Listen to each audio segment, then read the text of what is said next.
Bonjour à toutes et à tous. On commence par cet accident de la route dramatique ce lundi matin en Bresse chalonnaise.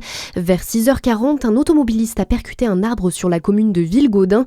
La victime, dégagée du véhicule par une dizaine de pompiers, a été prise en charge par le SMUR dans un état critique. Un autre drame hier soir sur les rails. Cette fois, un homme est décédé à Fleurville, percuté par un TGV.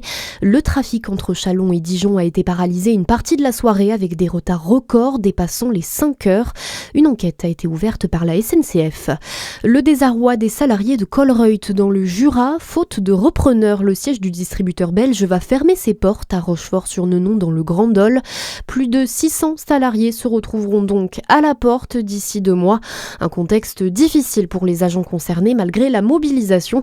Écoutez la réaction de Julie Bouchot, déléguée UNSA chez Colruyt. Ça va être très compliqué parce que nous, il va falloir qu'on retrouve. Il n'y a pas 600 postes disponibles dans chacune de nos fonctions sur Dole. En plus de ça, il va pouvoir y avoir peut-être des dommages collatéraux parce que Colruyt était la plus grosse entreprise du Jura et donc avait beaucoup de partenaires commerciaux, que ce soit au niveau des véhicules, que ce soit au niveau des fournisseurs directs, au niveau alimentaire. Enfin voilà, on espère qu'il y aura pas plus de casses que nous. En fait, les gens se rendent compte que dans 2 mois, on n'a plus d'emploi. Donc c'est quand même assez morose, on va dire. On note également 100 magasins repris sur les 105 en France. Plus de 700 salariés sont concernés au total. Les urgences sont sous tension. La régulation est prolongée dans les hôpitaux de Saône-et-Loire. En raison du plan blanc, l'accès aux services d'Autun, Châlons, Mâcon, Monceau, Paré et Le Creusot reste filtré par le 15. Cette mesure qui devait prendre fin est finalement maintenue 24 heures sur 24 jusqu'au lundi 2 février. À la une de votre actualité également, plus d'1 an après le premier procès de l'assassinat de Samuel Paty, 4 accusés repassent devant la justice.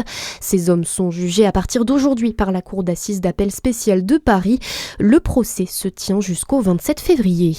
Les réseaux sociaux seront-ils bientôt interdits aux moins de 15 ans en France ? La proposition de loi de la députée Laure Miller et défendue par le gouvernement est examinée aujourd'hui à l'Assemblée. On le rappelle, Emmanuel Macron a demandé au gouvernement d'engager la procédure accélérée. Cela veut dire que l'Assemblée nationale et le Sénat examineront le texte une seule fois chacun avant une commission mixte paritaire.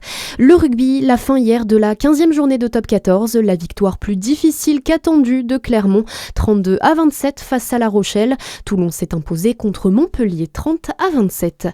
Et puis Dijon perd son trône de métropole la plus attractive de France, selon le baromètre Arthur Loeil de 2026. La Cité des Ducs descend à la 2e place, doublée par Angers. Si la ville brille par ses équipements et sa qualité de vie, elle est surtout pénalisée par la flambée des loyers. La météo à suivre sur Fréquence Plus.